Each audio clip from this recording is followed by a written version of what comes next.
This is Arch Obler bringing you another in our series of stories of the unusual. And once again we caution you, these lights-out stories are definitely not for the timid soul. So we tell you calmly and very sincerely, if you frighten easily, turn off your radio now.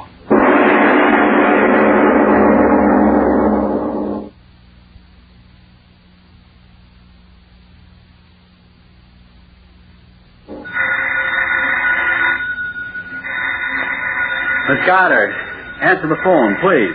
Yes, Mr. Obler. Yes?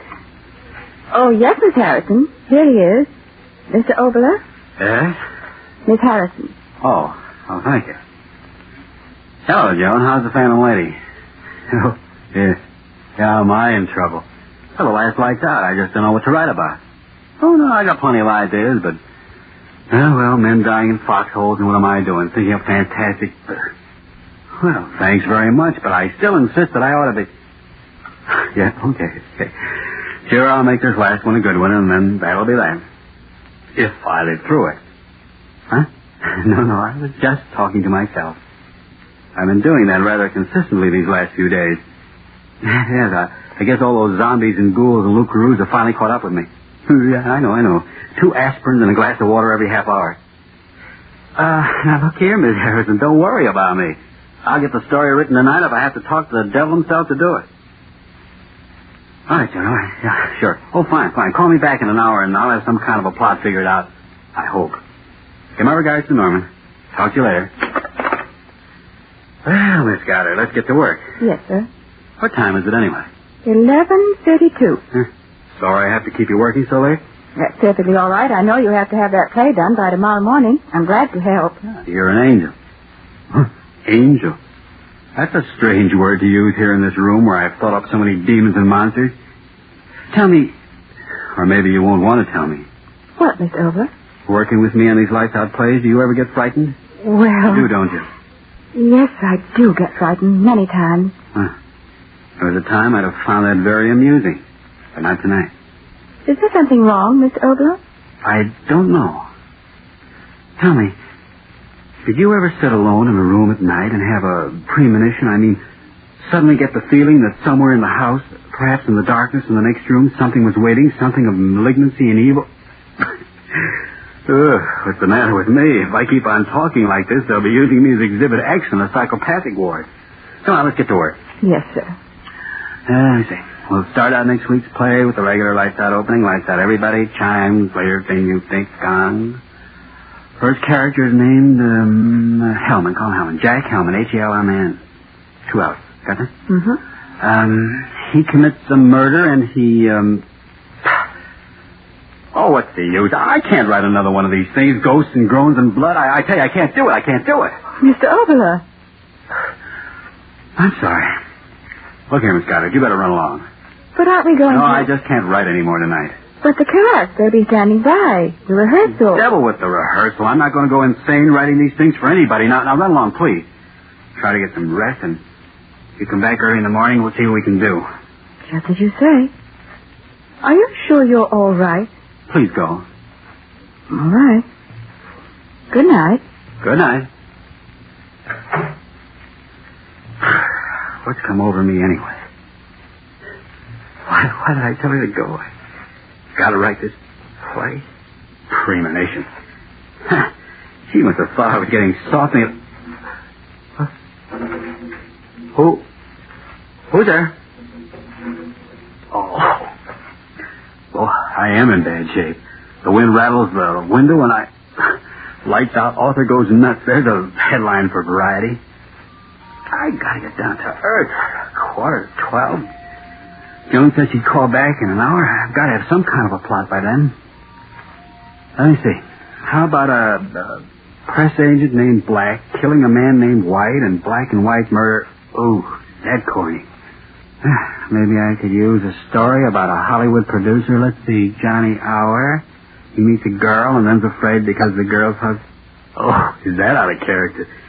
How about Nero chopping off heads in the Roman circus and... Certainly is quiet in here. Yell all day for quiet. Now that I've got it, I have got the jitters. What the devil have I got to be jittery about? Things are what they are, if anybody knows that I do. 2 and 10 makes 4, unless you're talking about curved space, and them that has hold on to what they've got, and anybody who's in this war for profit ought to have his bones broken off and stuff. What the devil am I talking about? Okay. I'd better stop kidding myself. I know it's wrong. I want to write it, and yet I don't. What's the matter with me? Afraid to put it down on paper? What have I got to be afraid of? Here goes. Get it over with. Outline of title undecided. Out of my system. Play opens in the cell of a monastery in the Middle Ages. A mystic is cowered in a corner of his room. Outside, a mob is clamoring for his life. It appears that a horrible crime has been committed in the village below. A horrible monster had torn a woman. It appears that this creature, brought into being through the incantations of the sorcerer, was the concentration of all the evil in men's hearts and minds. A tremendous force of fiendishness and inhumanity put into living flesh to roam the world and commit unspeakable of all the drivel. A tremendous force of fiendishness and inhumanity put into living flesh to roam the world and commit unspeakable Well, drivel or not, there it is on paper. Me own monster conceived in me own mind. Congratulations, Papa. Have a cigar. Conceived in my own mind. That's what that crazy monk said in that book Nat Wolf gave me. I wonder who gave Nat that book. Conceived in... Where's that book anyway? It ought to be... I even marked the page. And I say unto thee that if thou shalt be evil and do evil and think evil, and let thy mind rest upon this evilness in the light of day and in the darkness of night for 7 days and 7 nights, there may come into being a thing of evil, and it shall take the form of the evilness of thy thought. Written by a half-starved mystic more than 10 centuries ago, and I... Funny I should have thought of those words tonight. I've been thinking about them for a week. Shall take the form of the evilness of thy thought. 7 days and 7... Who's there? No!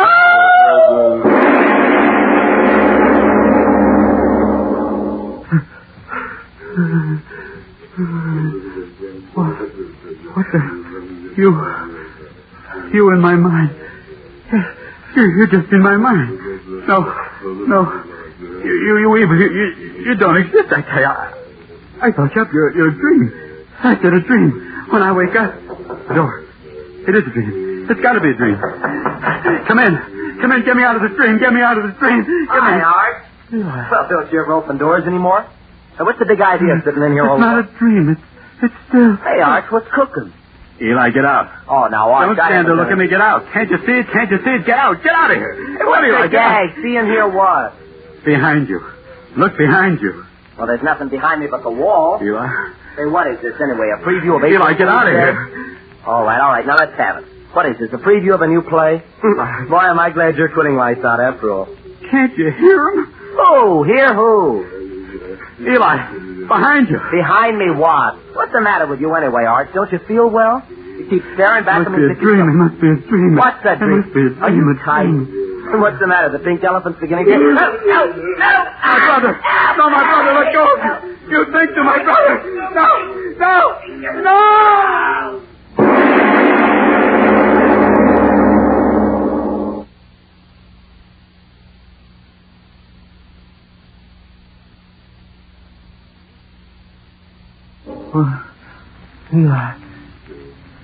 Eli? Oh, no. Eli. Operator, please. Send police right away, my brother. Please, send police. My brother. How much time we got to go on this shift yet, Joe? Oh, hold it. Here comes Frank Sinatra again. Squad 39 and 48. Go to Ventura and Redwood. Drunk making a disturbance. Claims his brother ate by a monster. Squad 39 and 48. Go to Ventura and Redwood. Drunk claims brother is off by a thing. ALTD signing off. tell you, it's true, officer. It's true. My own brother, I saw it. I saw it with my own eyes. All right. So you saw it. Now take it easy, young fella. You're in a bad shape. I tell you, I'm not drunk. I'm as sober as you are. Now, don't get funny. You thick-headed fool. Look, it's there behind you. What? The thing, the monster. Look at it. Believe my brother. Oh, I've heard of him seeing snakes and pink elephants, but this is the first one I've seen this bad off, eh, Joe? Oh, you never can tell in the valley. There, the two of you. Can't you see him? Can't you see him? Over there in the corner. Hey, maybe we better take him down to the station, let him cool off in the can for a while, eh? Yeah. Stop staring at me, the two of you. Why won't you believe me? Why won't you believe me? Hey, Clarence, maybe this guy's on the level. Oh, are you nuts, too? Something happened to his brother, there'd be someone around, wouldn't there? And there ain't nothing in this room. What have I done? What have I done? You've done? What do you mean? I thought of the monster. 7 days and 7 nights. Joe, the guy's nuts. Let's find out who he is. What's your name, young fella? Yeah, what's your name? Quiet down now. What's your name? Oh, what difference does that make? The thing that sits there and grins at me. Why don't you see it and help me? Oh, come on now. What's your name? Let's have it. Opler. Oh, Eli. What's your business? What do you do for a living? Well? Radio. I write radio. What's the difference? Radio? Obler. Say, ain't you the guy that writes them screwy lights out things Tuesday nights? Yes, help me. Please help me. Joe. Why, this is the guy that writes them ghost things I was telling you about, over the radio. Obler. The guy who always makes his cops Irish. You get it? It's one of them gags, one of them publicity gags. Gags? Oh, you infernal... Now, wait a minute, fellow. Watch your tongue. I tell you, it's not a gag. It's here in the room. It took my brother and it... There. Can't you hear it? Can't you hear it? Huh? It's laughing. An infernal laugh. Listen to it. Listen to it. It is later than you think. Okay, young fella. If it ain't a gag, you better take a bromo and go back to bed. Now, listen, we're going to hang around for a while, so take it easy. Come on, Joe. Let's get out of here. No, wait. Wait. Don't let me down. It's here, I tell you. It's here. Don't let me. Oh. What'll I do? I got to get out of here. Yeah. That's it. I've got to get out of here and find someone who'll believe me. What? Oh, it won't let me out? No. Don't come near me. The police. Come back. Come in. Hi, Art. I was just driving by and I thought... No, Mercedes. Get out of here. Get out. What? No. Art, what's the matter? What are you staring at? Mercedes, believe me, you got to get out. You got to get out. No. Where's it? Help. No. Help. Oh,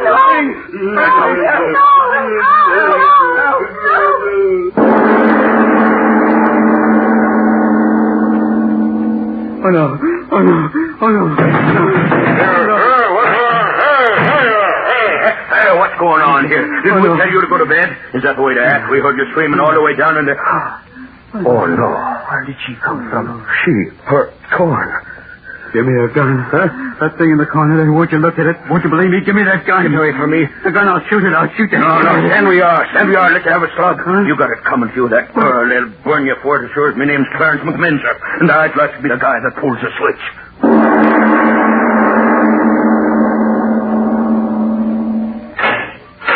All right, right in here, sir. You got 5 minutes. Yes, I know. Oh, Mr. Kenny. I've been waiting for you. I got here as soon as I could. Looks bad over there. Very bad. What do you mean? I didn't do anything. I tell you I didn't. Oh, yes. I know. But, Obler, you can't do a thing like that and just walk away from it. Well, I'll explain it to you. I've explained it to everyone 100 times, 1,000 times. Won't anyone believe me? Now, look here, Arch. I'm your attorney. I want to help you. A great number of people want to help you, and we certainly can't do a thing unless you cooperate. Yes, that's what I said, cooperate. What do you want me to do? Tell the truth. The whole truth. I told you. Yes, I know what you've told me. A horrible thing that you conceived in your mind came to life and did a number of peculiar things.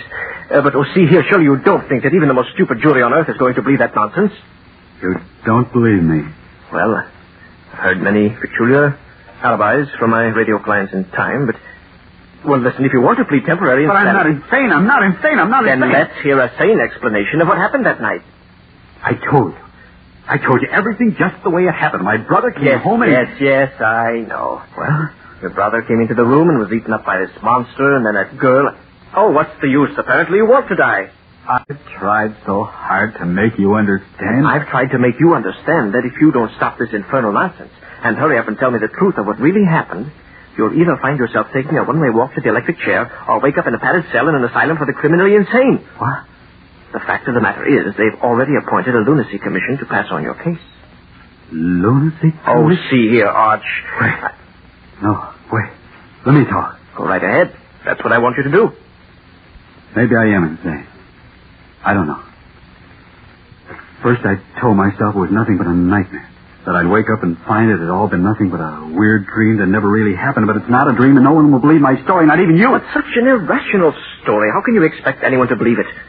Now, take that part about your brother being devoured alive by this monster. It happened. It happened just as I said it happened. It's common knowledge that your brother is pre-induction vacationing up north with your mother. He came back. You mean they are coming back. I sent your brother a wire to come back and bring your mother home at once. They ought to be here today. My brother's dead. Well, that's your preposterous story. This monster who's supposed to have committed all these crimes. Where is he? Where did he come from? Where has he gone to? I don't know. Did the police see him?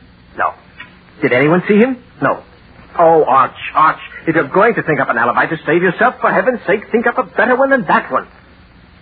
I'm not trying to think up alibis.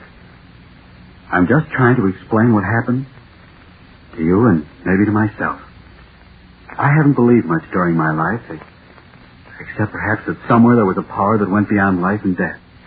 What happened to me isn't explainable in any terms that you and I... But, Mr. Gang, I tell you it did happen. I thought of a monster for 7 days and 7 nights in my own mind. And like that prophet of the Middle Ages warned, the evil thing came to life, and yet only I could see it and hear it. And do you see and hear it now? No. That's what I can't quite understand. Perhaps the horrible thing only has life when I think about it intensely. That's it. It only has life when my thoughts give it life. Like an idea. Don't you see, Mr. Gang? Like an idea only exists when you think of it. Your thought gives it life. And that's the way it is with that terrible thing. Listen. Listen. Do you hear him? There he is in the corner. I tell you, he's there. Don't you hear it? Blubbering and slobbering. I see it now. I see it. You see? I'm not afraid of you anymore. You hear me? I'm not afraid. I'll kill you. Over. God. Help. God. I'll kill you. He's gone insane.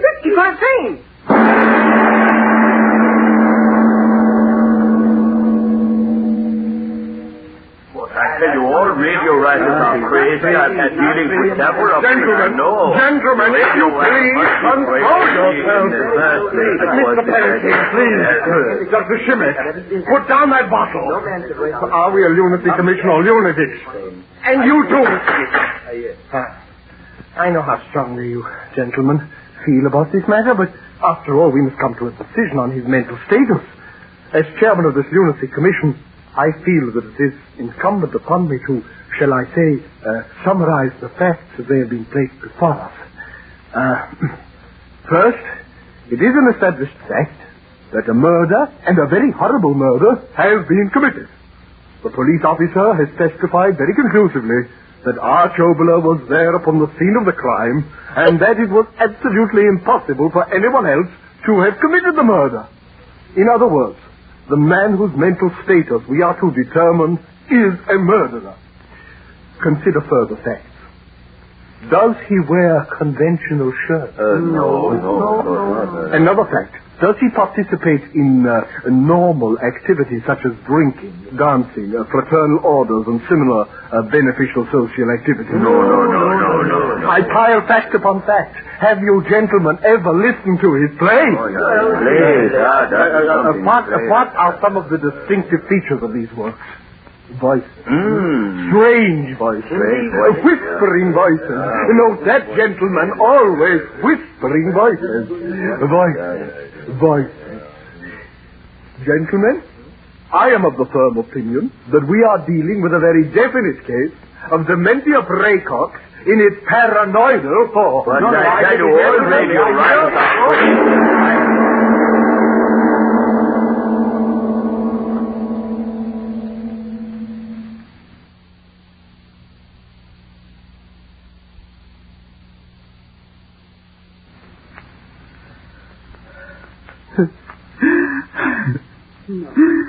No, Arch.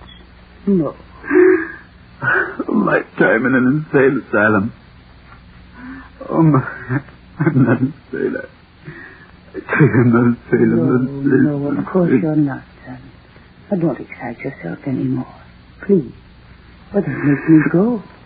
If there was only some way I could make them see the thing as I see it. Mother, you believe what I told you, don't you? Yes, dear, of course I do. If Eli would only get back. Eli? But I told you Eli would... You're like the others. You don't believe me. Now I know you don't. You will believe. I'll make you believe. Sing wherever you are. Listen to me. I think of you. Here, I think of you. I give you life. I give you life. You hear, Mother?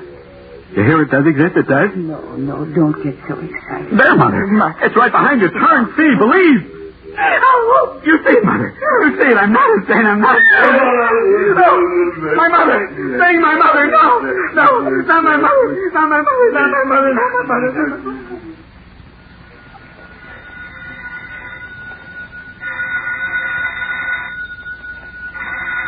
All right. Hello. Oh, yes, John. Midnight already? Yeah, I've been sitting here very comfortably, and I finally brought up the plot line, and believe me, it's quite a brainstorm. I die. Sure, it's my final broadcast, so why not? No, I'm not gagging. Listen to me. You know, it's all about a monster that I conceived in my own little-bitty mind, and it comes to life. Honestly, I haven't had a Coke in hours. It's going to be one of those, crazy stories inside of a story. Now listen. The way I've got it figured out is this. Now, I'm supposed to be sitting here thinking of this horrible monster, and suddenly I turn around and there it is, see? And my young brother comes in, and this monster eats him up alive, and then Mercy McCambridge comes in, and she... Wait a minute, Joan. Hold it for a minute. I think someone came in. I imagine it's Bernie. I'll see who... No! Joan, listen.